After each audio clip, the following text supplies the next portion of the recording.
Hello everyone, welcome to my channel. आज हम लेकर आए हैं आपके सामने क्लास 6 का चैप्टर 1। और ये है हमारा भूगोल का यानी ज्योग्राफी का। और इसमें हम पढ़ेंगे सोलर सिस्टम और अर्थ के बारे में। ये एनसीईआरटी से ही लिया गया है और इसमें सारे एनसीईआरटी से रिलेटेड कॉन्सेप्ट्स लिए गए हैं। इसको हमने थोड़ा शॉर्ट पीडीएफ में बनाया है क्योंकि बच्चों को ताकि इजीली आराम से वो चीजें समझ सके और जो मेन मेन पॉइंट्स है उनको ही वो सिर्फ अपने माइंड में रिमाइंड कर सके, लर्न कर सके। तो उनके लिए एक शॉर्ट और हमारा छोटा सा एफर्ट है जिसके थ्रू इजीली वे में वो चीजों को सीख सकते हैं। तो आइए जानते हैं आज हम सोलर सिस्टम और अर्थ के बारे में, जो कि हमारे लाइफ का बहुत इंपॉर्टेंट पार्ट है और यही हमारी लाइफ में एग्जिस्ट भी करता है। और जैसा कि आप जानते हैं हम सब अर्थ पर ही रहते हैं, तो हमें अर्थ के बारे में बहुत सारी चीजें नहीं पता होती। तो हम उसके बारे में ही थोड़ा जानने की कोशिश करेंगे। तो अगर हम आपको हमारा ये चैनल और इससे जो वीडियोस है वो अच्छी लगती है तो हमारे चैनल को सब्सक्राइब जरूर कर दीजिएगा। फर्स्ट टॉपिक है हमारा सोलर सिस्टम एंड कैलेस्टियल बॉडीज यानी कि सौरमंडल और खगोलीय पिंड। तो जैसा कि आप इस इमेज में देख सकते हैं, ये हमारा सोलर सिस्टम है जिसमें हमारा सन है। सन के बाद जो हमारे 8 प्लैनेट्स है वो दिखाए गए हैं, जिसमें Mercury, Venus, Earth, Mars, Jupiter, Saturn, Uranus and Neptune. तो these are the 8 planets of the our solar system. तो ये देखिए किस तरीके से हमारे जो प्लैनेट्स है वो सन का पूरा चक्कर लगाते हैं, राउंड करते हैं उसका। तो आइए जान लेते हैं इसके बारे में थोड़ा सा और आगे हम अपनी वीडियो में। All natural resources seen in the sky are called celestial bodies. तो हर वो ऑब्जेक्ट जो आप लोग स्काई में देख सकते हैं, आसमान में देख सकते हैं, सारी चीजें क्या है, सारी कैलेस्टियल बॉडीज हैं। आकाश में दिखाई देने वाली सभी प्राकृतिक वस्तुओं को क्या कहते हैं, खगोलीय पिंड कहते हैं।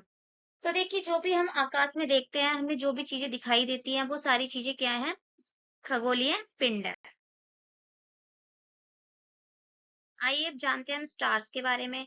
तो जैसा कि आप रात के टाइम में देख ही सकते होंगे, आसमान में आपको छोटे छोटे बिंदु जैसे दिखाई देते हैं चमकते हुए, जो कि क्या है, स्टार्स हैं।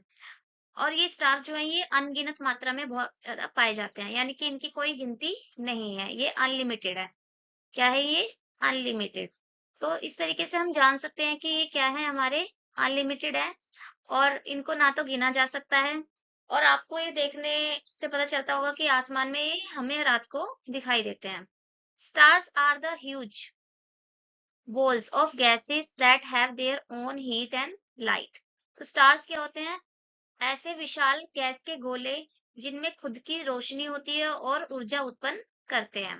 जैसे कि अगर हम एक बड़े स्टार की बात करते हैं तो वो हमारा सन है।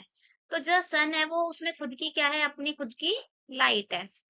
सन में क्या है, अपनी खुद की लाइट है और बहुत ही ज्यादा क्या है, इसमें एनर्जी भी है। तो जो सन है वो हमारा क्या है, एक सबसे बड़ा स्टार है। तो स्टार्स क्या होते हैं, ह्यूज बॉल ऑफ गैसेस यानी गैसों के बड़े बड़े गोले होते हैं जो कि जिनमें खुद की अपनी लाइट होती है, खुद की अपनी क्या होती है, एनर्जी पाई जाती है। आइए अब जान लेते हैं कैंसिलेशंस के बारे में यानी नक्षत्र। जैसे कि आप देखते होंगे पंडितों के पास भी हम जाते हैं तो वो कहते हैं हमसे कि हम आपके नक्षत्र देखकर बताएंगे। तो ये नक्षत्र एक्चुअली होते क्या है, तो ये होती है ग्रहों की स्थिति। इसको क्या बोलते हैं, ग्रहों की स्थिति या फिर तारों की स्थिति के बारे में इसको हम बोल सकते हैं। A group of star forming a pattern is called a cancellation. यानी कि जो तारों का समूह जो एक आकृति बनाता है उसे क्या कहते हैं हम, नक्षत्र कहते हैं, यानी कि कैंसिलेशन बोलते हैं। तो ये आप जैसे कि इमेज में देख सकते हैं, आपको ये स्टार्स दिख रहे हैं, तो इन्होंने क्या बनाई हुई है, एक इमेज बनाई हुई है। तो इसी इमेज को क्या बोला गया है, कैंसिलेशन यानी कि नक्षत्र कहा गया है। जैसे कि इसका एग्जाम्पल अगर हम बात करें तो बहुत सारे आप लोगों ने सुना होगा सप्तऋषि के बारे में। तो सप्तऋषि क्या होता है, 7 तारों का समूह, ठीक है, जो क्या बनाता है, एक आकृति बनाता है। तो उसी को क्या बोला गया है, सप्तऋषि। अब देखते हैं हम पोल स्टार यानी कि ध्रुव तारा। आप लोगों ने, बहुत सारे लोगों ने सुना होगा ध्रुव तारे के बारे में। एक्चुअली ध्रुव तारा होता क्या है, तो देखिए the pole star help in finding direction. की जो पोल स्टार है यानी कि जो ध्रुव तारा है वो डायरेक्शंस को फाइंड करने में क्या करता है, हेल्प करता है। क्यों, क्योंकि जो हमारा पोल स्टार है वो एग्जिट करता है हमारा नॉर्थ डायरेक्शन में। तो अगर हमने ध्रुव तारे को देख लिया कि वो नॉर्थ डायरेक्शन में है, तो हम उससे पहचान सकते हैं कि बाकी की कौन कौन सी डायरेक्शंस हो सकती हैं। तो यहाँ पर इजीली तरीका होता है कि पोल स्टार से हम किसी भी डायरेक्शन का पता लगा सकते हैं। यहाँ देखिए आपको एक हमारे पास एक इमेज दी गई है। तो इस इमेज में आप देख सकते हैं किस तरीके से जो हमारी अर्थ है और ये हमारा है पोल स्टार। तो देखिए पोल स्टार और अर्थ की जो डायरेक्शन है, यानी कि जो अर्थ है इस वक्त कौन से डायरेक्शन में दिखा रही है पोल को?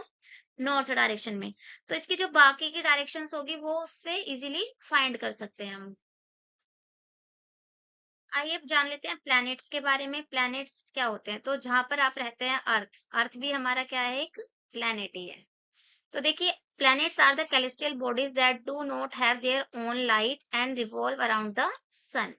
तो एक्चुअल प्लैनेट की जो डेफिनेशन होगी वो यही होगी कि वे ग्रह वे खगोलीय पिंड होते हैं जिनमें स्वयं का प्रकाश नहीं होता, यानी उनकी there have no own light, उनकी खुद की लाइट नहीं होती उनपे। And they revolve around the sun, और वे सूर्य के चारों तरफ क्या करते हैं? घूमते रहते हैं, यानी कि सन का चक्कर लगाते हैं। तो यही होता है प्लैनेट की। प्लैनेट्स में ना तो खुद की अपनी लाइट होती है, ना कोई एनर्जी होती है, and they revolve around the sun.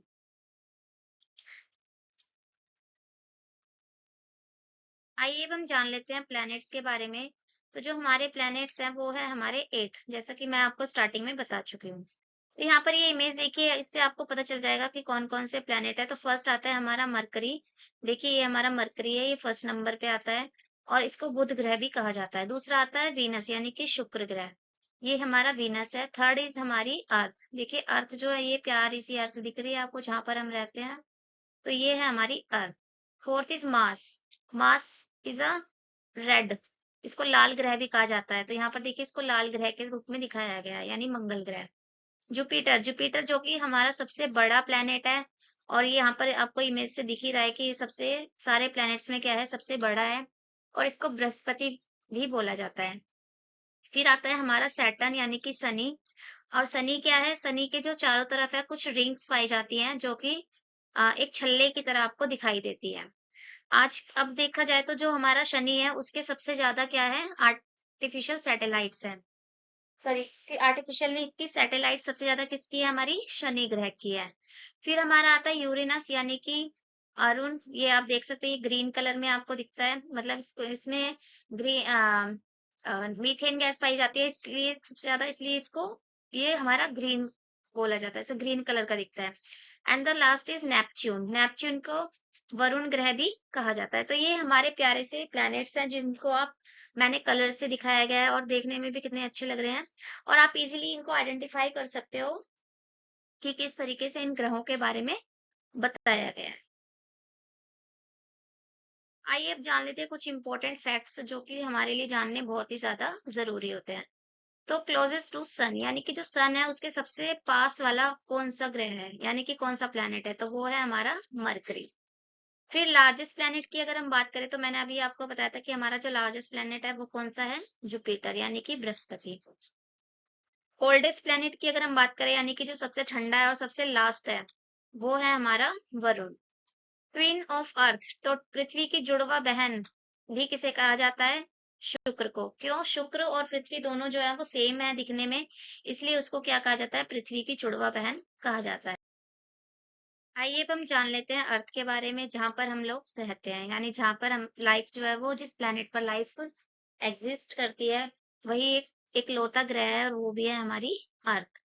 Third planet from the सन, अगर हम सन की तरफ से देखें तो सन के जो नंबरिंग पर देखते हैं तो वो हमारा थर्ड नंबर पर कौन सा प्लैनेट है? हमारा अर्थ है। फिफ्थ लार्जेस्ट प्लैनेट, और अगर सब प्लैनेट्स में सबसे बड़ा प्लैनेट देखते हैं तो कौन से नंबर पर आता है? हमारा फिफ्थ नंबर पर आता है। वही कॉल्ड द ब्लू प्लैनेट, इसको नीला प्लैनेट या नीला ग्रह भी कहा जाता है। क्यों? क्योंकि आकाश से देखने पर ये कैसा दिखाई देता है? ब्लू कलर का। क्यों? क्योंकि देखो जैसे ये हमारी अर्थ दिख रही है सबको इमेज में, इसमें क्या है? पानी, ओशन बॉडीज बहुत ज्यादा है, तो ये स्काई से देखने पर कैसा लगता है? ब्लू कलर का दिखता है।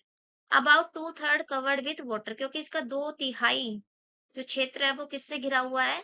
पानी से ढका हुआ है, इसलिए इसको ब्लू प्लैनेट भी कहा जाता है।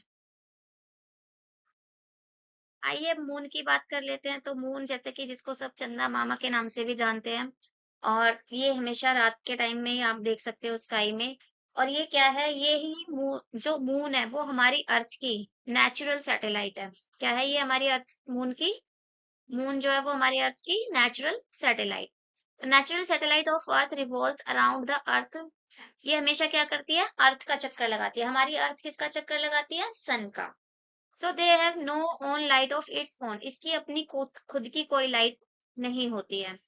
अगर हम इसके डिस्टेंस की बात करें तो इसका अर्थ से जो डिस्टेंस है वो कितना है, 3,84,400 किलोमीटर। तो अर्थ से मून की जो दूरी है वो कितनी है, 3,84,400 किलोमीटर है। फर्स्ट ह्यूमन लैंडेड ऑन 21 जुलाई 1969। तो जो पहला व्यक्ति था जो चंद्रमा पर पहुंचा था वो कब पहुंचा था, 21 जुलाई 1969 को इस पर उसने पहला कदम रखा था। आइए अब जान लेते हैं आर्टिफिशियल सैटेलाइट्स यानी कृत्रिम उपग्रह।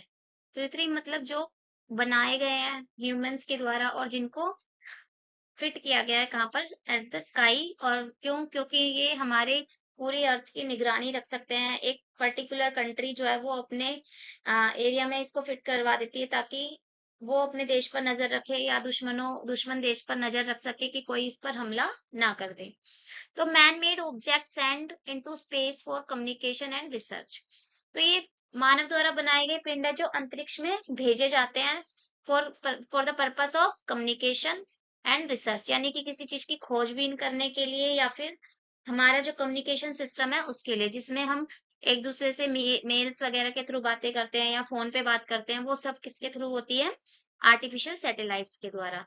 और इसके एग्जांपल्स की अगर हम बात करें तो इसका एग्जांपल है इनसैट, आईआरएस और एडुसैट। तो ये these are the example of artificial satellite. आइए अब जान लेते हैं एस्ट्रॉइड्स यानी कि क्षुद्र ग्रह और कॉमेट्स यानी कि धूमकेतु। तो क्षुद्र ग्रह जैसे कि आप यहाँ पर देख सकते हैं, ये बड़े बड़े पत्थर यानी कि उल्का पिंड जैसे होते हैं। Some rocky bodies revolving around the sun between Mars and Jupiter. तो कुछ रॉकी यानी पत्थर वाली बॉडीज होती हैं जो सन का चक्कर लगाती है, लेकिन ये सिर्फ कौन से, एक मार्स और जुपिटर ही है जिनके बीच में ये पाए जाते हैं। और आपने एक छोटी सी पट्टी देखी होगी मार्स के और जुपिटर के बीच में, तो यहाँ पर छोटे छोटे आपको एस्ट्रॉइड्स मिलेंगे इस तरीके से। तो जो एस्ट्रॉइड्स है ये इसी पट्टी में पाए जाते हैं और ये कहाँ पर है, यहाँ पे मार्स है हमारा और यहाँ पे हमारा जुपिटर है। तो इनके बीच में ही ये पाई जाती है। तो ये किसके होते हैं, ये सन का चक्कर लगाते हैं और ये पत्थरों की बॉडीज होती हैं, छोटे पथरीले पिंड जो सूर्य के चारों ओर घूमते हैं और ये मंगल और बृहस्पति के बीच में पाए जाते हैं। वहीं अगर हम कॉमेट्स की बात करते हैं तो कॉमेट्स क्या होते हैं कि मेड ऑफ आइस, जो कि किसके बनते हैं, बर्फ के, डस्ट, धूल के, and gases, show a tail when near the sun. तो सन के पास एक पूंछ के आकार की आकृति आपको दिखाई देती है जिनको क्या बोला जाता है, धूमकेतु बोला जाता है, यानी कि कॉमेट्स कहा जाता है। तो हमारा चैप्टर 1 जो है वो कंप्लीट हो चुका है। आई होप आपको हमारी ये वीडियो हेल्प करेगी आपकी स्टडीज में। और अगर आपको कोई क्वेरी है या इससे रिलेटेड कुछ भी questions you have to ask us, आप लोग हमसे पूछ सकते हैं। और हमें अच्छा लगेगा अगर आप हमारी वीडियो को लाइक, शेयर और सब्सक्राइब करेंगे। And thank you so much for the cooperation and to see the video. If you like it, please like, share and subscribe. Thank you.